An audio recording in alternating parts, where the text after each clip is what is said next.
এজন্য আমর বিল মারুফ, সৎ কাজের আদেশ আছে, কিন্তু অসৎ কাজ থেকে নিষেধ, এটা কিন্তু আর নাই। এজন্য তাকওয়া হলো সমস্ত জিনিস যেগুলি কোরআন যেগুলোকে করতে বলেছেন, কোরআন যেগুলিকে ধরতে বলেছেন ওইগুলোকে ধরা, কোরআন যেগুলিকে ছাড়তে বলেছেন ওইগুলোকে ছেড়ে দেওয়া। আর কোন বান্দার দিলের মধ্যে যদি তাকওয়া চলে আসে, আল্লাহ পাক রব্বুল আলামিন কোরআনে কারীমের মধ্যে ঘোষণা করেন, ওয়া আম্মা মান খাফা মাকামা রাব্বিহি ওয়া নাহান নাফসা আনিল হাওয়া ফাইন্নাল জান্নাতা হিয়াল মাওয়া। তাকওয়া নিয়ে যদি কবরের মধ্যে যাওয়া যায়, একটাই ঠিকানা দুনিয়ার সবচাইতে বড় দামি জিনিস তাকওয়া, আল্লাহর ভয়, এটা নিয়ে যদি কবরে যাওয়া যায়, আল্লাহ বলেন ফাইন্নাল জান্নাতা হিয়াল মাওয়া, ওই ব্যক্তির স্থান আর ঠিকানাই হলো জান্নাত। ওয়া মাইয়াত্তাকিল্লাহা ইয়াজআল লাহু মাখরাজা ওয়া ইয়ারযুকুহু মিন হাইথু লা ইয়াহতাসিব। সাদাকাল্লাহু মাওলানাল আযীম ওয়া সাদাকা রাসূলুহুন নাবিয়্যুল কারীম ওয়া নাহনু আলা যালিকা মিনাশ শাহিদিনা ওয়াশ শাকিরিনা ওয়াজ যাকিরিনা ওয়াল হামদুলিল্লাহি রাব্বিল আলামিন। আল্লাহুম্মা সাল্লি আলা মুহাম্মাদিন ওয়া আলা আলি মুহাম্মাদ কামা সাল্লাইতা আলা ইব্রাহিম ওয়া আলা আলি ইব্রাহিম ইন্নাকা হামিদুম মাজিদ। আল্লাহুম্মা বারিক আলা মুহাম্মাদিন ওয়া আলা আলি মুহাম্মাদ কামা বারাকতা আলা ইব্রাহিম ওয়া আলা আলি ইব্রাহিম ইন্নাকা হামিদুম মাজিদ। ঐতিহ্যবাহী আল ফারুক নুরানি হাফিজিয়া মাদ্রাসার উদ্যোগে আয়োজিত বার্ষিক মাহফিলের সম্মানিত সভাপতি, দূর দূরান্ত থেকে আগত ইসলাম প্রিয়, শান্তি প্রিয় সম্মানিত মুসল্লিয়ানে কেরাম, পর্দার আড়ালের অবস্থানরতা সম্মানিত মা ও বোনেরা, আল্লাহ রাব্বুল আলামিনের দরবারে অসংখ্য অগণিত শুকরিয়া জ্ঞাপন করছি যে আল্লাহ রাব্বুল আলামিন আমাদেরকে বর্তমান ফিতনা ফাসাদের জামানায় হাজারো লাখ ও কোটি মানুষের মধ্যে যাচাই বাছাই করে এই কঠিন মুহূর্তে একটি দ্বীনি সামিয়ানার নিচে জান্নাতের একটি বাগানে আসার, বসার, দ্বীনি কিছু কথা বলার এবং শোনার তৌফিক দান করেছেন। এজন্য আমরা কালিমাতুশ শুকর আদায় করি, আলহামদুলিল্লাহ। কোরআনে কারীমের ৬৬৬৬ আয়াত থেকে একটি আয়াতের অংশ বিশেষ তেলাওয়াত করেছি।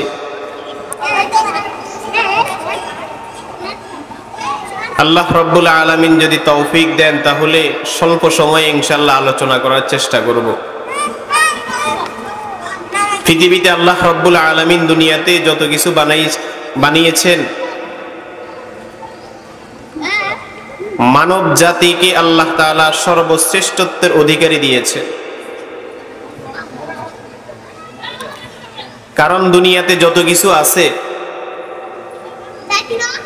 সব কিছুকে আল্লাহ তাআলা মানব জাতির উপকারের জন্য সৃষ্টি করেছে। আর মানব জাতিকে আল্লাহ তাআলা সৃষ্টি করেছেন একমাত্র আল্লাহ তাআলার ইবাদতের জন্য, দুনিয়াতে অন্য কিছুর জন্য নয়। তবে মানুষ দুনিয়াতে চলতে গেলে, পার্থিব জীবনে চলতে গেলে দুনিয়ার মাল সম্পদ সহ দুনিয়ার যত আসবাব আছে, যত সামানা আছে, সব কিছুর প্রয়োজন হয়। কারণ এগুলি ছাড়া দুনিয়াতে চলা যায় না এবং এগুলি ছাড়া ঈমান রক্ষা করাও যায় না, কষ্টকর হয়ে পড়ে। এজন্য ধন সম্পদ থাকা এটা কোনো দোষের নয়, দুনিয়া কারো কাছে থাকা এটা কোনো দোষের নয়, তবে দুনিয়ার প্রতি অগাধ অন্ধত্বের মতো লোভ আর ভালোবাসা এটাই হলো দোষ। যে অগাধ ভালোবাসা, অন্ধত্বের মতো ভালোবাসা, এটা মানুষকে তার দুনিয়াতে এমন ভাবে চাকচিক্য তৈরি করে আখিরাত থেকে গাফেল করে দিবে, এরকম দুনিয়া কামানো এটাই হলো দোষ। নচেত সাহাবায়ে কেরামের মধ্যে অনেকে অনেক সম্পদশালী ছিলেন, সম্পদ ছিল, কিন্তু সম্পদের প্রতি লোভ আর ভালোবাসা ওইরকম তাদের ছিল না। আজকে আমাদের যাদের সম্পদ আছে, আমাদের তো লোভ ভালোবাসা আছেই, যাদের নাই তাদেরও অগাধ পরিমাণে লোভ আর লালসা সম্পদের প্রতি। এজন্য দুনিয়াতে আল্লাহ রাব্বুল আলামিন যত কিছু সৃষ্টি করেছেন সবচাইতে দামি হলো মানুষ। মানুষের মধ্যে আল্লাহ রাব্বুল আলামিন দুনিয়াতে অনেক জাতের মানুষ তৈরি করেছে, কালো, সাদা, বিভিন্ন রঙের, বিভিন্ন বর্ণের, বিভিন্ন কর্মের, অবস্থান এক একজনের এক এক রকম। এজন্য মানুষের মধ্যেও আল্লাহ তাআলা বিভিন্ন জাতি, বিভিন্ন রকমের সৃষ্টি করেছেন। এই সবচাইতে দামি মানুষের মধ্যে বিবেচনা করা হবে তাকওয়ার ভিত্তিতে, খোদাভীতির ভিত্তিতে, যেটা আমি কোরআনে কারীমের যে আয়াত তেলাওয়াত করেছি আপনাদের সম্মুখে, ওমাইয়াত্তাকিল্লাহা ইয়াজআল লাহু মাখরাজা, যারা আল্লাহকে ভয় করবে, যারা আল্লাহকে ভয় করবে, ভয় করার মতো ভয় করতে হবে। আল্লাহ বলতেছেন ইয়াজআল লাহু মাখরাজা, তার জন্য একাধিক পথ, যেখানেই সেই থাকুক, যেখানেই চেয়ে চলুক, যেখানে যাবে, যেখানে চলবে, যত সমস্যা হবে সমস্ত সমস্যার জন্য সমাধানের পথ আল্লাহ তাআলা খুলে দিবেন। আর দুনিয়াতে যদি আল্লাহ তাআলা কাউকে সমস্যায় ফেলে রাখেন, দুনিয়াতে যদি আল্লাহ রাব্বুল আলামিন কাউকে সমস্যায় ফেলে রাখেন, সমস্যায় ফেলতে চান, তো দুনিয়ার সমস্ত পৃথিবীর মানুষ মিলেও তাকে সমস্যা থেকে সমাধান করবে, উদ্ধার করবে। আল্লাহ যদি না চান, কারো দ্বারা সম্ভব হবে না। এজন্য আল্লাহর ভয়, খোদার ভয় যদি অন্তরের মধ্যে থাকে, আল্লাহ বলতেছেন সমস্ত সমস্যা সমাধান করে দিবেন একমাত্র আল্লাহ তাআলা। এজন্য মানুষের মধ্যে সবচাইতে দামি মানুষ হলো ওরা যাদের ভিতরে তাকওয়া আছে, যাদের ভিতরে আল্লাহর ভয় আছে, এরাই হলো দুনিয়াতে সবচাইতে বড় দামি। আর যাদের ভিতরে তাকওয়া নাই দুনিয়াতে, এরা যতই বড় ব্যক্তিত্ব হোক না কেন, আল্লাহর কাছে এদের কোনো মূল্য নাই। এজন্য সম্পদ থাকতে পারে, মাল থাকতে পারে, সবকিছু থাকতে পারে, কিন্তু যদি আল্লাহ তাআলার ভয় অন্তরের মধ্যে না থাকে, তাকওয়া যদি অর্জন করা না যায়, তাহলে এই মানুষটার মূল্য আল্লাহ তাআলার কাছে বিন্দু মাত্র পরিমাণও নেই। এজন্য সবচাইতে দামি জিনিস হলো তাকওয়া।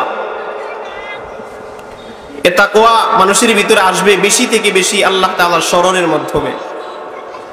বেশি থেকে বেশি যদি মানুষ আল্লাহ তাআলাকে স্মরণ করতে পারে, তাহলে মানুষের ভিতরে খোদার ভয় আসবে। আর খোদার ভয় আসলে দুনিয়ার সব কিছু ছেড়ে দেওয়া তার জন্য সহজ হয়ে যাবে।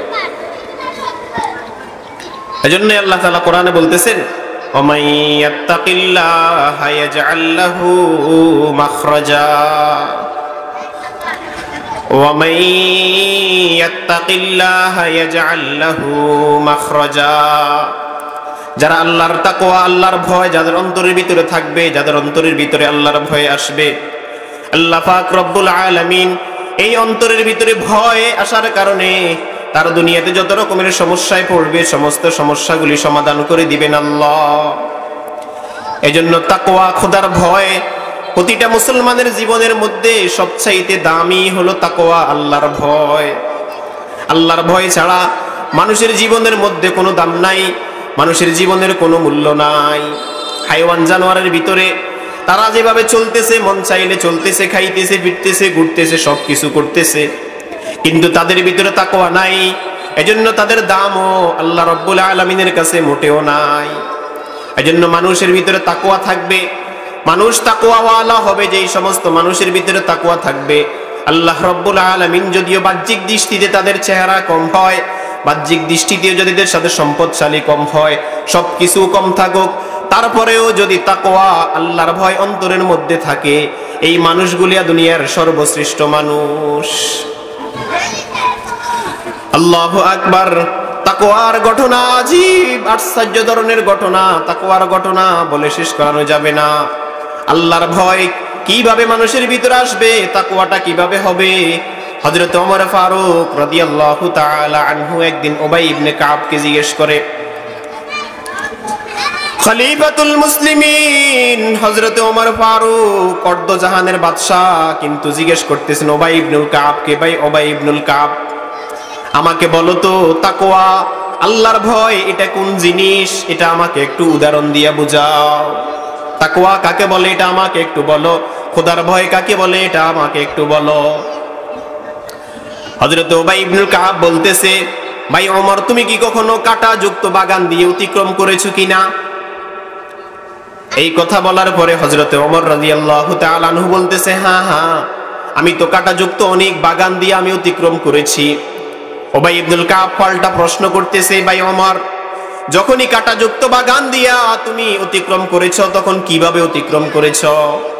হযরত ওমর এবার হযরত উবাই ইবনুল কাবকে বলে, আমি যখন কাঁটাযুক্ত বাগান দিয়া অতিক্রম করেছি, তখন এত খুব সতর্কতার সাথে অতিক্রম করেছি যাতে করে গাছের কোনো কাঁটা আমার শরীরের মধ্যে বিদ্ধ না হয়।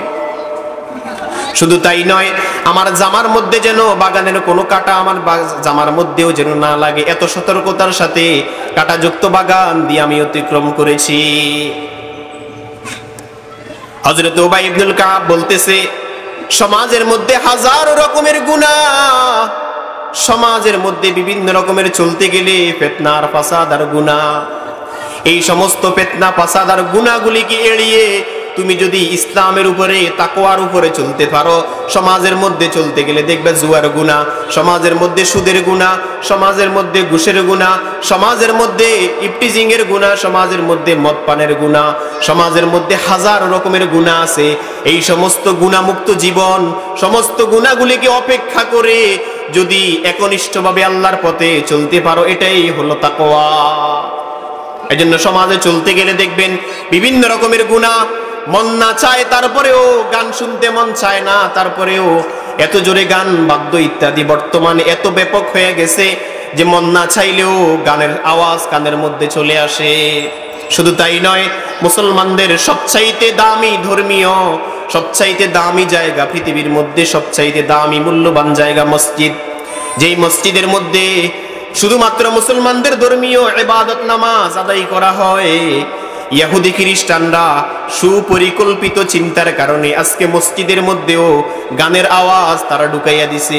বিভিন্ন অ্যান্ড্রয়েড সেট, বিভিন্ন মোবাইলগুলি তৈরি করার পরে ওই মোবাইলের মধ্যে গানের রিংটং সেট করেছে, নামাজের মধ্যে কল আসছে মসজিদের এই কাতারে আর ওই কাতারে গান বাজতেছে।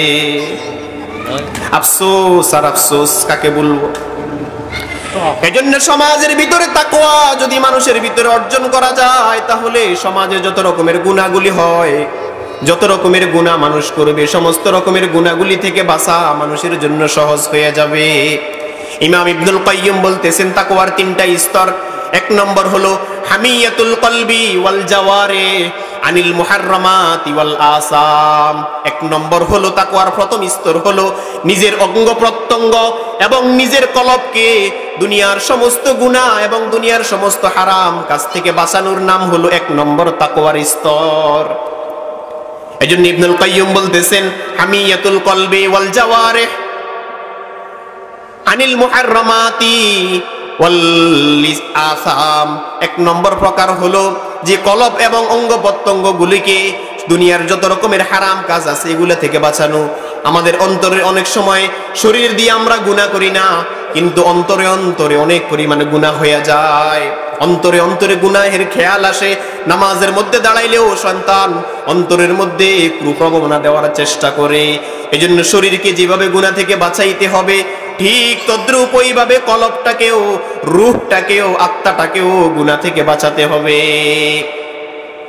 দুই নম্বর ইবনুল কাইয়্যিম বলে তাকওয়ার দ্বিতীয় নম্বর স্তর হলো হামিয়াতুহা আনিল মাকরুহাত।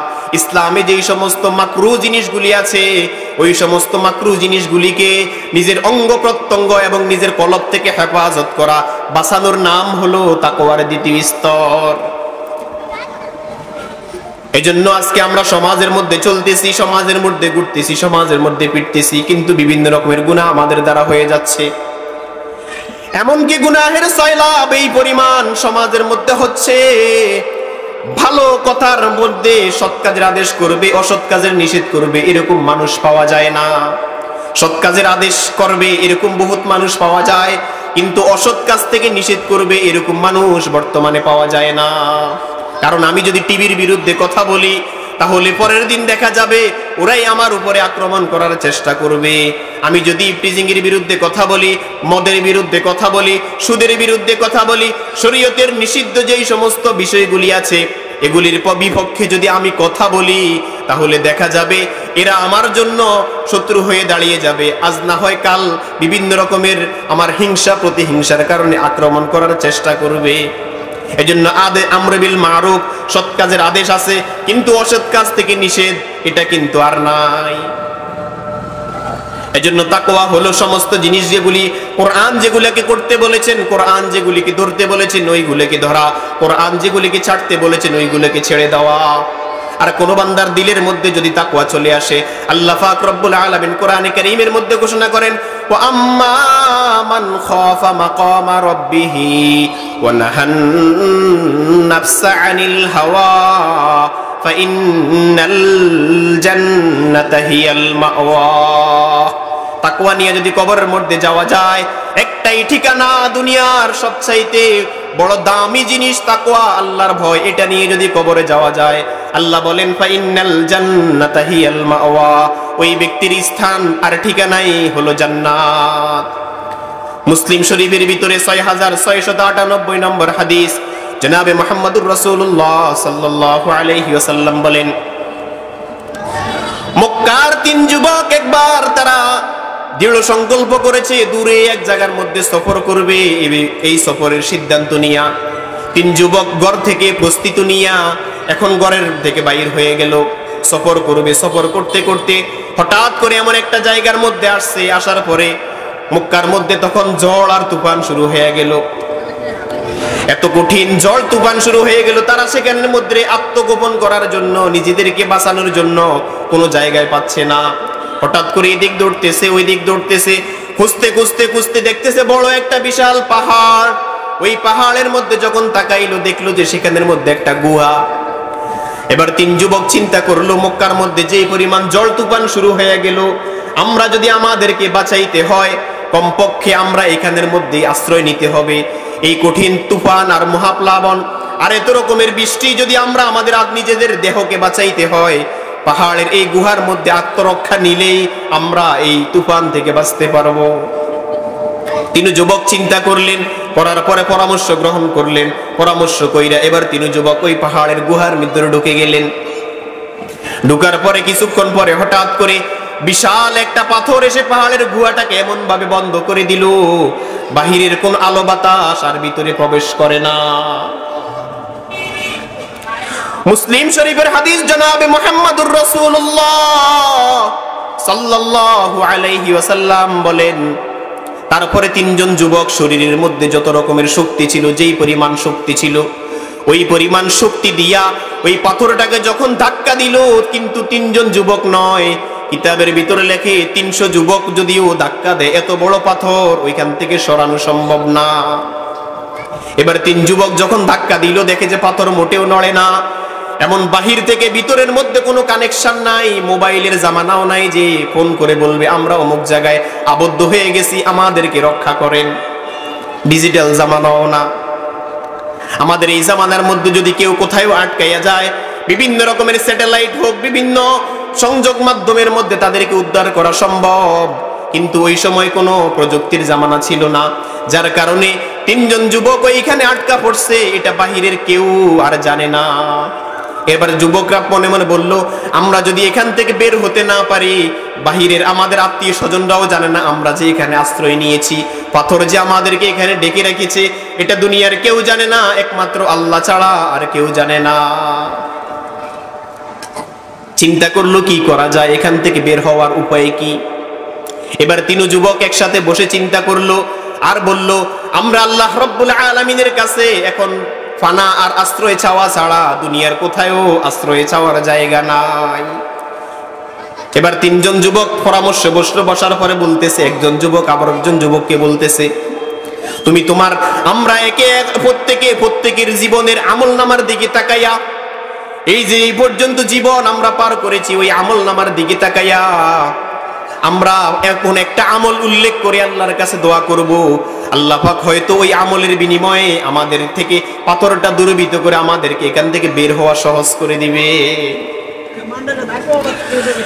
আল্লাহু আকবার। দোস্ত আহবাব, এবার তিনজন যুবক, এর মধ্যে থেকে প্রথম যুবক, মুসলিম শরীফের হাদিস, প্রথম যুবক হাত উঠাইছে, উঠাইয়া এখন দোয়া করতেছে, কান্নায় বিজড়িত কান্নায় এখন যুবক দোয়া শুরু করে দিয়েছে, আয় আল্লাহ, আমি একজন যুবক, যে যুবক বনের মধ্যে পশু চড়াইতাম, এটাই ছিল আমার কাজ। কিন্তু ওইখান থেকে পশু চড়াইয়া প্রতিদিন সন্ধ্যায় যখন বাড়িতে আসতাম তখন ওইখান থেকে দুধ দহন করে নিয়ে আসতাম।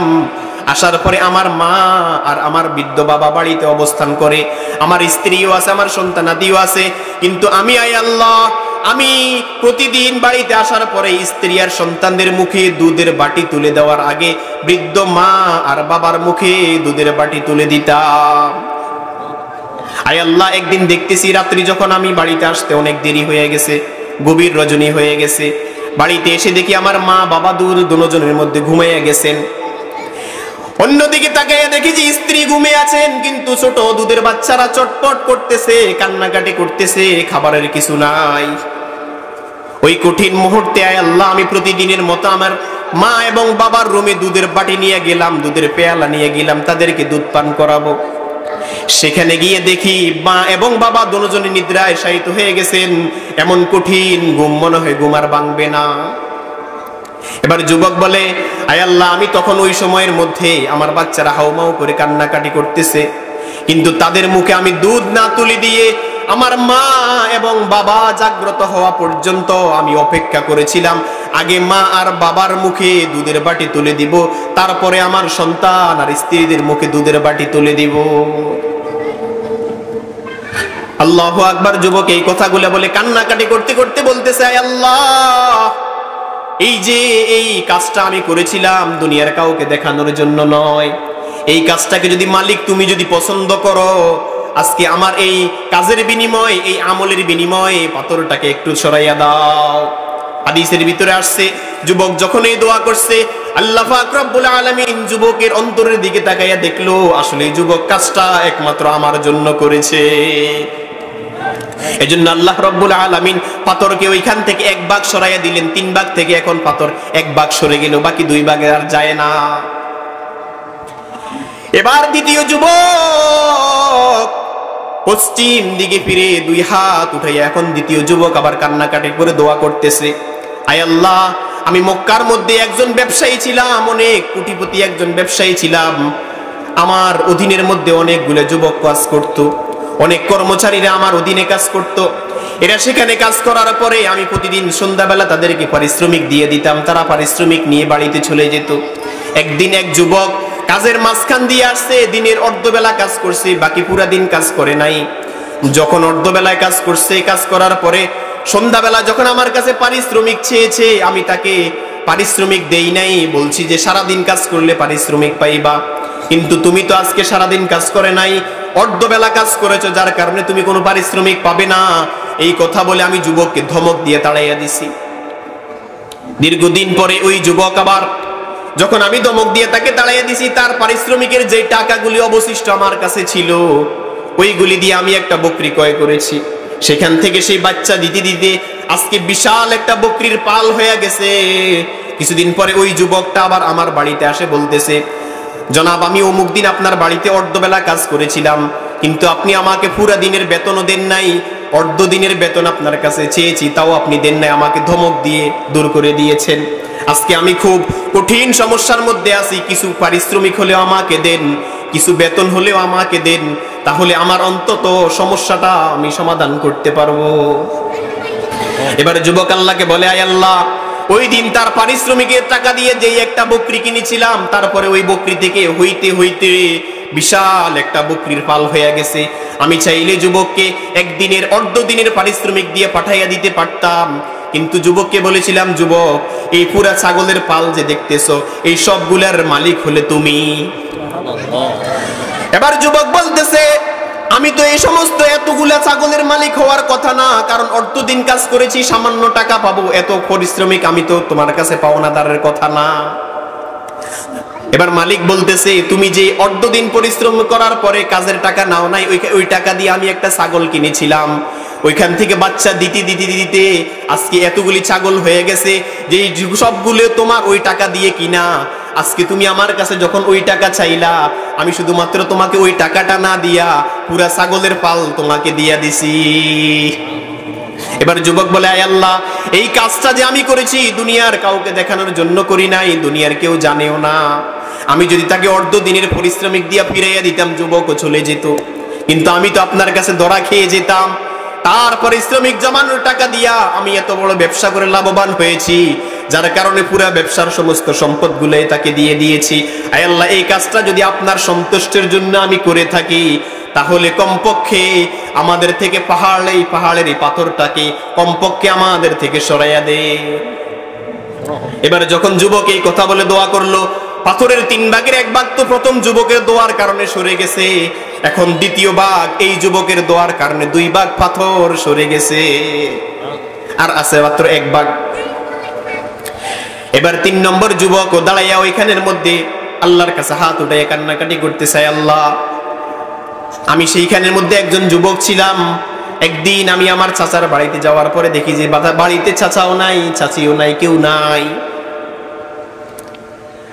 বাড়ির মধ্যে যাওয়ার পরে দেখি চাচাও নাই, চাচিও নাই, বাড়ির মধ্যে আমার সুন্দরী চাচাতো বোন একা আছে। সেইখানে শয়তান আমার মধ্যে ওয়াসওয়াসা দিয়ে বসলো, এখন আর তোমার চাচাও নাই, চাচিও নাই, বাহিরের কেউ নাই, তুমি যদি তোমার চাচাতো বোনের সাথে নিজের যৌবিক চাহিদাকে পূরণ করতে চাও, এখন সময় আছে, পারবা।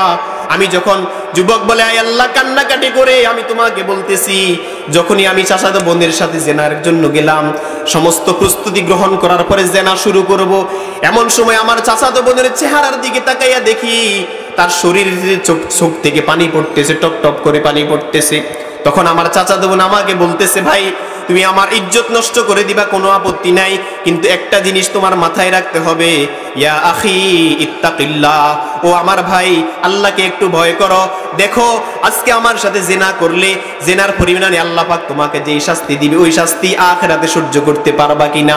যদি ওই সক্ষমতা তোমার শরীরের ভিতরে থাকে, তাহলে আগাও, নচেত আল্লাহকে ভয় করে এখান থেকে ফিরে যাও।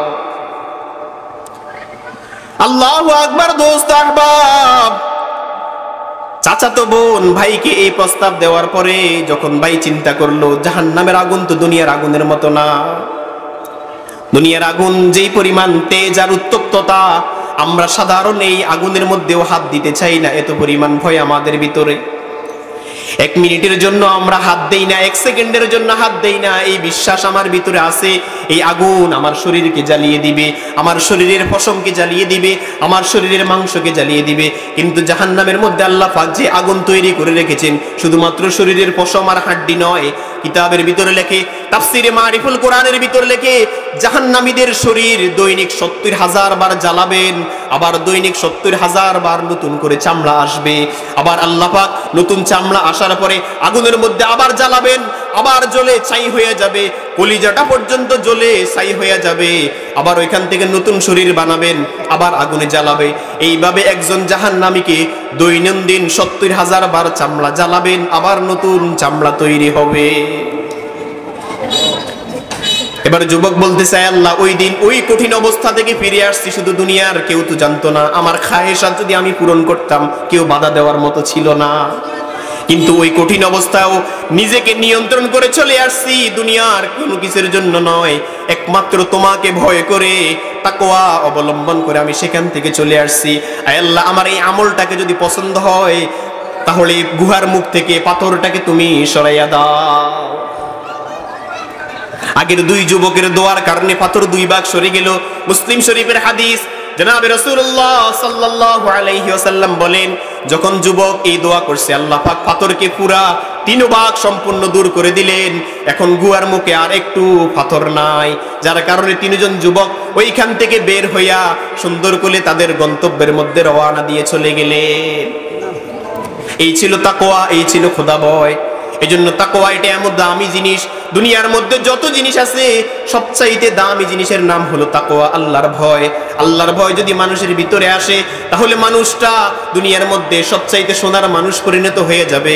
আর সমস্ত কিছু থাকা সত্ত্বেও যদি আল্লাহর ভয় না থাকে, এর মূল্য আল্লাহর কাছে বিন্দু মাত্র পরিমাণ, এর মূল্য আল্লাহর কাছে নাই। এজন্য তাকওয়া অত্যন্ত দামি জিনিস। আমাদের ভিতরে তাকওয়া আসা দরকার, আল্লাহর ভয় আমাদের ভিতরে আসা দরকার। বেশি থেকে বেশি আল্লাহর ভয় আমাদের ভিতরে আসলে আমরাও আল্লাহ পাক সমস্ত রকমের জামিলা থেকে আমাদেরকেও মুক্ত করে দিবেন। এই জন্য আয়াতের 2টা অংশ, ওমাইয়াত্তাকিল্লাহা ইয়াজআল লাহু মাখরাজা ওয়া ইয়ারযুকুহু মিন হাইসু লা ইয়াহতাসিব। দুনিয়াতে মানুষ যেই জিনিসের জন্য সবচাইতে পেরেশান, সেই জিনিসটার নাম হলো রিজিক। চোর এই কথা জানে, আমি যদি চুরি করতে গিয়ে ধরা পড়ে যাই তাহলে পাবলিক আমার অবস্থা রাখবে না, তারপরেও এত ঝুঁকি নিয়ে চুরি করে একটা কারণ, সেটা হলো রিজিকের জন্য। ডাকাত ডাকাতি করে রিজিকের জন্য, সুদখোর সুদ খায় রিজিকের জন্য, ঘুষখোর ঘুষ খায় রিজিকের জন্য, জালেম জুলুম করে রিজিকের জন্য। দুনিয়াতে যে যাই করুক সবকিছুর একটাই মাপকাঠি, সেটা হলো রিজিক আর খাদ্য দ্রব্য। আল্লাহ বলেন, তাকওয়া অবলম্বন করলে এত সুন্দর করে আমি তোমাদেরকে রিজিক দিব, যে এইভাবে আমি পাখিদেরকে রিজিক দিই। সকালবেলা বাসা থেকে যখন পাখিগুলা বাইর হয় খালি পেটে বাইর হইয়া যায়, সন্ধ্যাবেলা আবার পূর্ণ পেট নিয়ে বাসার মধ্যে ফিরে আসে। শুধু তাই নয়, বাসার মধ্যে যখন পূর্ণ পেট নিয়ে ফিরে আসে, মুখের মধ্যে তাদের বাচ্চাদের জন্য খাবার নিয়ে ফিরে আসে। এজন্য তাকওয়া অবলম্বন করলে আল্লাহ পাক দুনিয়ার সমস্ত সমস্যাগুলিকে সমাধান করে দিবেন। 2 নম্বর হলো রিজিকের ব্যবস্থা আল্লাহ পাক নিজ কুদরত থেকে করে দিবেন। আজকে রিজিকের জন্য বেহুশ, রিজিকের জন্য আমরা যেই পরিমাণ চিন্তা, যেই পরিমাণ চেতনা রিজিকের জন্য, দুনিয়াতে কার থেকে কে ভালো খাবে, দুনিয়াতে কার থেকে কার বাড়িটা সুন্দর হবে, দুনিয়াতে কার থেকে কে বেশি চেয়ারের মালিক হবে, দুনিয়াতে কার থেকে কে বেশি ক্ষমতার মালিক হবে, দুনিয়াতে কার থেকে কার সম্পদ বেশি হবে, দুনিয়াতে কার থেকে কার সন্তানাদি বেশি হবে, এই নিয়ে প্রতিযোগিতা, এই নিয়ে আমাদের দিন চলার প্রতিযোগিতা, এটাই নিয়ে। অথচ আল্লাহ রাব্বুল আলামিন কোরআনে কারীমের মধ্যে ঘোষণা দিয়েছেন, ওমাইয়াত্তাকিল্লাহা ইয়াজআল লাহু মাখরাজা ওয়া ইয়ারযুকুহু মিন হাইসু লা ইয়াহতাসিব। এমন জায়গা থেকে তাকওয়া অবলম্বন করলে, আমাকে ভয় করলে, তাদেরকে এমন জায়গা থেকে আমি আল্লাহ রিজিক দিব তারা কখনো ভাবতে পারবে না। এজন্য রিজিকের মালিক একমাত্র আল্লাহ। এমন ভাবে আল্লাহ তাআলা রিজিক দিবেন এটা মানুষ ভাবতেও পারবে। পাখিদেরকে আল্লাহ তাআলা রিজিক দেয়, মাছকে আল্লাহ তাআলা রিজিক দেয়। আমরা যে পরিমাণ রিজিক আমরা খাই, সমুদ্রে আল্লাহ রাব্বুল আলামিন এত বড় বড় মাছ বানিয়েছেন। এমনও মাছ সমুদ্রের মধ্যে আছে, সারা পৃথিবীর সমস্ত মাখলুকাত যে পরিমাণ রিজিক 1 মাসে খায়, সমুদ্রে এত বড় জানোয়ার আল্লাহ তাআলা বানিয়ে রেখেছেন যেগুলি 1 লোকমায় তার চাইতে বেশি খায়। এজন্য সুলাইমান আলাইহিস সালাম সময় নাই, মেহমানদারি করাইতে চাইছিলেন আল্লাহর সমস্ত মাখলুকাতকে, দীর্ঘদিন পর্যন্ত খানাও পাকাইছেন। সমস্ত মাখলুকে, দুনিয়ার সমস্ত মাখলুকে একবেলা মেহমানদারি করাবেন, কিন্তু আল্লাহ রাব্বুল আলামিন একটা মাছকে পাঠাইছেন, যেই মাছের সমস্ত খাদ্যগুলি, 1 মাসের খাদ্যগুলি ওই মাছের ভিতরে এমন ভাবে ঢুকে গেছে, এবং মাছটা বলতেছে, সুলাইমান, আমার মালিক তো আমাকে দৈনন্দিন এরকম 2টা লোকমা খানা খাওয়ায়, আর 1 মাস পর্যন্ত তুমি আমার রিজিকের ব্যবস্থা করে সারা পৃথিবীর সমস্ত মাখলুকাতকে খানা খাওয়াইবা, 1 মাস পর্যন্ত আয়োজন করেও আমার 1 লোকমা খানার ব্যবস্থা করতে পারো না। তাহলে রিজিকের জিম্মেদারি কে বলেন? আল্লাহ। আল্লাহ যদি কাউকে রিজিক বাড়াইয়া দেয়, কমার কোনো সম্ভাবনা আসেনি। আর আল্লাহ যদি কাউকে সম্মানের সাথে রিজিক নেয়, কেড়ে নেওয়ার মতো ক্ষমতা দুনিয়ার কারো নাই। যেটা আসছে এটা আসবেই আল্লাহর পক্ষ থেকে, আর যেটা আমার না এটা কখনো আমার হবে না। এজন্য আল্লাহ রাব্বুল আলামিন আমাদেরকে কথাগুলির উপরে বুঝে শুনে আমল করার তৌফিক দান করুক। ও আখিরু দাওয়ানা আনিল হামদুলিল্লাহি রাব্বিল আলামিন।